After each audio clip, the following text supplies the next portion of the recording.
শ্রেণীর বাংলা বইয়ের পাঠ 3 পৃষ্ঠা নাম হচ্ছে 12।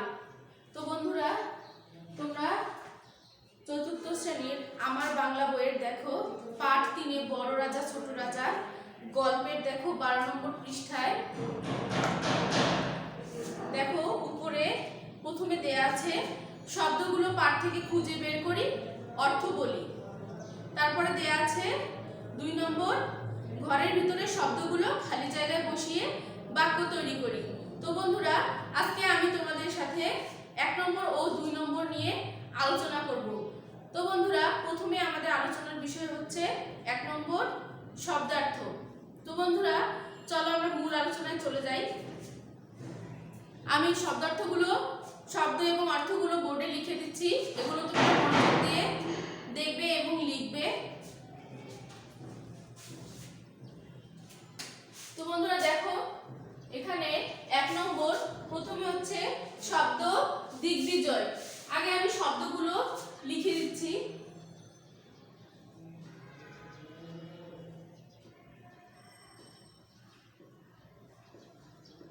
দিগ্বিজয়। তারপরে দেখো পরের শব্দ হচ্ছে সেনাপতি।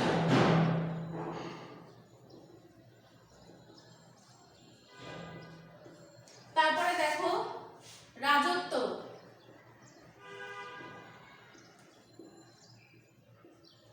তো বন্ধুরা এগুলো বইয়ে দেয়া আছে, তোমরা বই থেকেও দেখে দেখে লিখতে পারো।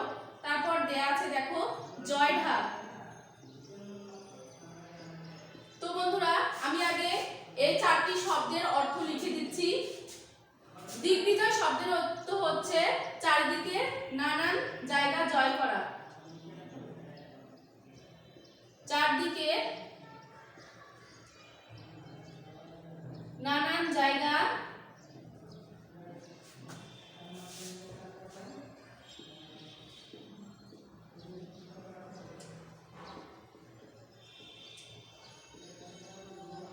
জয় করা। তারপরে দেখো সেনাপতি।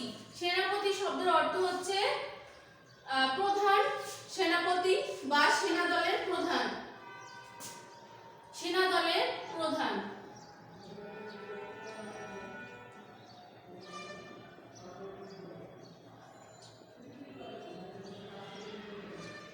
তারপর দেখো রাজত্ব। তারপরে শব্দ হচ্ছে রাজত্ব। রাজত্ব শব্দের অর্থ হচ্ছে রাজার শাসন যেখানে চালু আছে।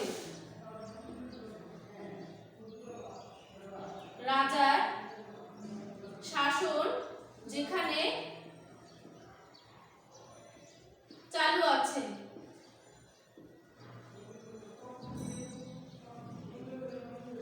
তারপরে দেখো জয়ঢাক। জয়ঢাক শব্দের অর্থ হচ্ছে জয়ী হওয়ার পর যে ঢাক বাজানো হয়।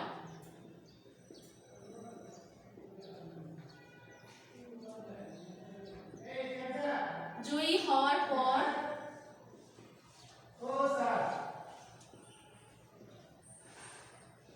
যে ঢাক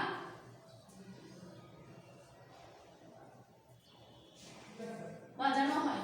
তো বন্ধুরা দেখো প্রথমে এখানে আমি 4টি শব্দ লিখেছি, অর্থও লিখেছি। দিগ্বিজয় শব্দের অর্থ হচ্ছে চারিদিকে নানান জায়গা জয় করা। সেনাপতি শব্দের অর্থ হচ্ছে সেনা দলের প্রধান। তারপর দেখো শব্দ হচ্ছে রাজত্ব। রাজত্ব শব্দের অর্থ হচ্ছে রাজার শাসন যেখানে চালু আছে। জয়ঢাক জয়ী হওয়ার পর যে ঢাক বাজানো হয় তাকে বলে জয়ঢাক। তারপরে শব্দ হচ্ছে আমাদের দেখো এখানে হচ্ছে শব্দ চর। তারপরে দেখো দেয়া আছে চর। তারপরে দেয়া আছে দুধ। তারপর দেখো দেয়া আছে অগোচর।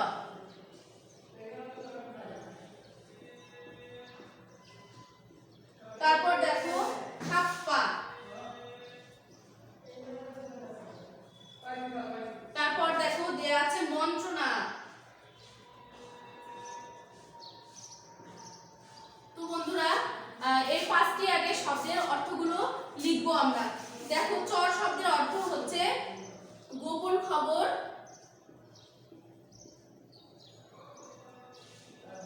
গোপন খবর সংগ্রহ করেন যিনি।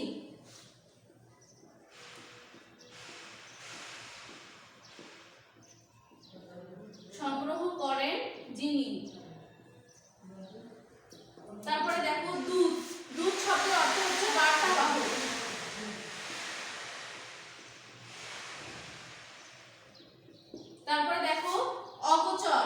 অগোচর শব্দের অর্থ হচ্ছে চোখের আড়ালে রাখা। চোখের আড়ালে থাকা। তারপরে দেখো খাপ্পা। খাপ্পা শব্দের অর্থ হচ্ছে রাগান্বিত হওয়া।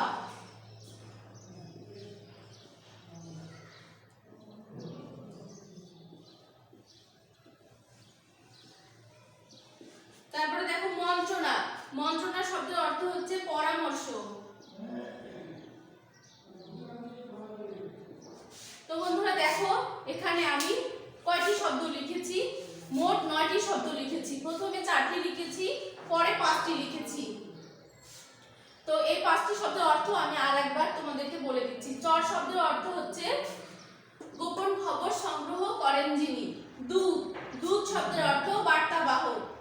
অগোচর চোখের আড়ালে থাকা। খাপ্পা রাগান্বিত হওয়া। মন্ত্রণা পরামর্শ। তো বন্ধুরা তোমরা অবশ্যই এই 9টি শব্দ লিখে নিয়েছো। এবার আমি বাকি শব্দ এবং অর্থগুলো লিখে দিব।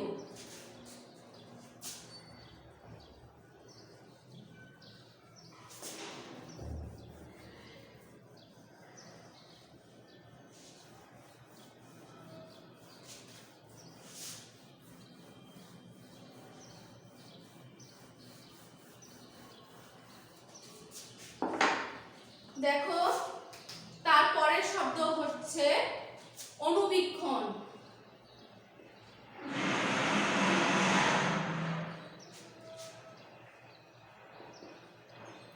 অনুবীক্ষণ। অনুবীক্ষণ। তারপরে হচ্ছে ফৌজ।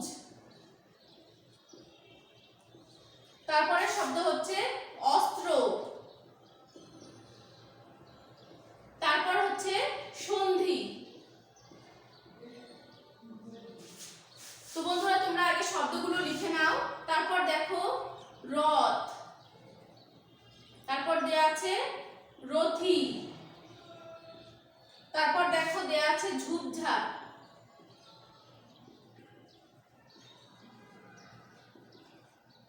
তারপরে শব্দ হচ্ছে রাজ্য। তারপর দেয়া আছে মুঠো। তো বন্ধুরা আমরা আগে অনুবীক্ষণ শব্দটির অর্থ লিখব। অনুবীক্ষণ শব্দের অর্থ হচ্ছে মাইক্রোস্কোপ।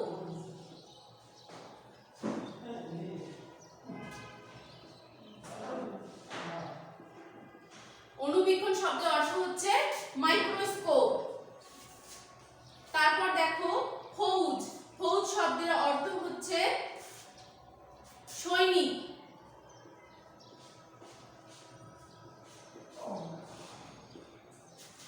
তারপর দেখো দেয়া আছে অস্ত্র মানে হচ্ছে হাতিয়ার। সন্ধি মানে মিলন। রথ বিশেষ ধরনের গাড়ি।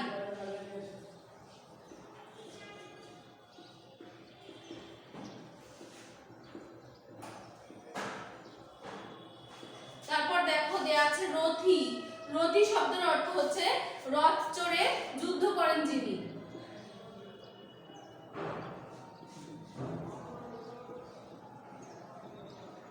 যুদ্ধ করেন যিনি। তারপর দেখো ঝোপঝাড়।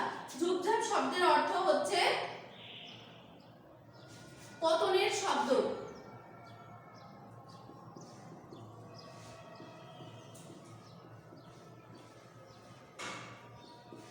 রাজ্য মানে হচ্ছে রাষ্ট্র।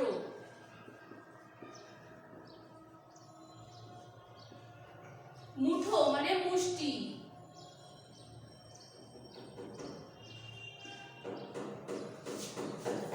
আবার আমি তোমাদেরকে শব্দ এবং অর্থগুলো বলছি বন্ধুরা দেখো।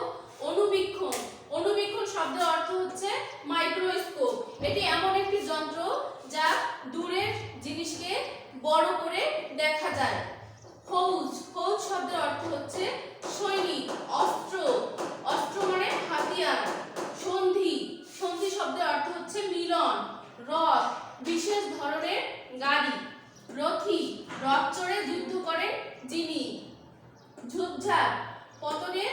শব্দ, রাজ্য, রাষ্ট্র, মুঠো, মুষ্টি।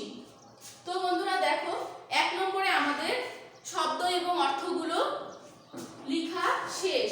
এখন আমরা 2 নম্বরে চলে যাচ্ছি।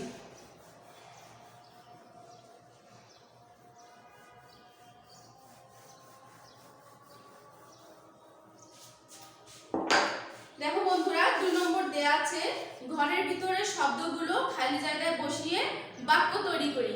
ঘরের ভিতরে যে শব্দগুলো আছে এগুলোকে ভিতরে বসিয়ে বাক্য তৈরি করতে হবে। তো বন্ধুরা আমি উত্তরগুলো লিখে দিচ্ছি। প্রথমে 2 নম্বর ক দেয়া আছে, সমস্ত ছোট রাজ্য জয় করে রাজা কিসে বসলেন? সমস্ত ছোট রাজ্য জয় করে রাজা রাজ সিংহাসনে বসলেন। রাজ সিংহাসনে বসলেন। তারপরে দেখো বন্ধুরা খ নম্বর হচ্ছে, রাজার খামখেয়ালিতে মন্ত্রী কি করলেন? ফাপড়ে পড়লেন।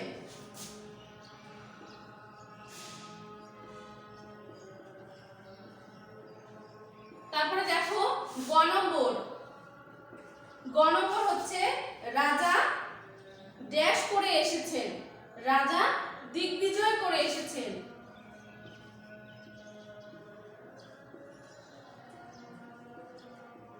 তারপর দেখো ঘ নম্বর, শিকারের খোঁজে রাজা ড্যাশ যাচ্ছেন। হ্যাঁ, শিকারের খোঁজে রাজা অন্যত্র যাচ্ছেন।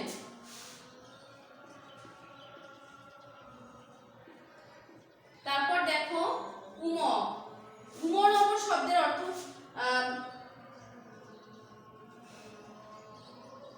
খালি জায়গায় বসবে হচ্ছে, দেখো রাজ্য জয়ের আনন্দে চারিদিকে ড্যাশ বাজছে, চারিদিকে জয় ঢাক বাজছে।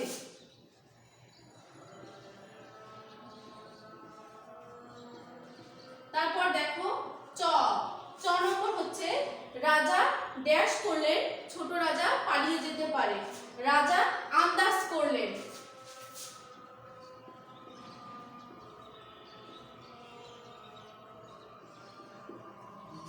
তো বন্ধুরা আমি আর একবার তোমাদেরকে এটি বলে দিচ্ছি। ক নম্বর দেখো, সমস্ত ছোট রাজ্য জয় করে রাজা রাজ সিংহাসনে বসলেন। রাজার খামখেয়ালিতে মন্ত্রী ফাপড়ে পড়লেন। রাজা দিগ্বিজয় করে এসেছেন। শিকারের খোঁজে রাজা অন্যত্র যাচ্ছেন। রাজ্য জয়ের আনন্দে চারিদিকে জয় ঢাক বাজছে। রাজা আন্দাজ করলেন ছোট রাজা পালিয়ে যেতে পারে।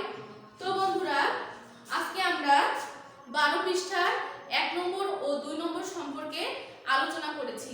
তো তোমরা এগুলো বাসায় ভালোভাবে প্র্যাকটিস করবে, মনোযোগ দিয়ে পড়াশোনা করবে। পরের ক্লাসে তোমাদের সাথে দেখা হবে। আশা করি ভালো থাকবে, সুস্থ থাকবে।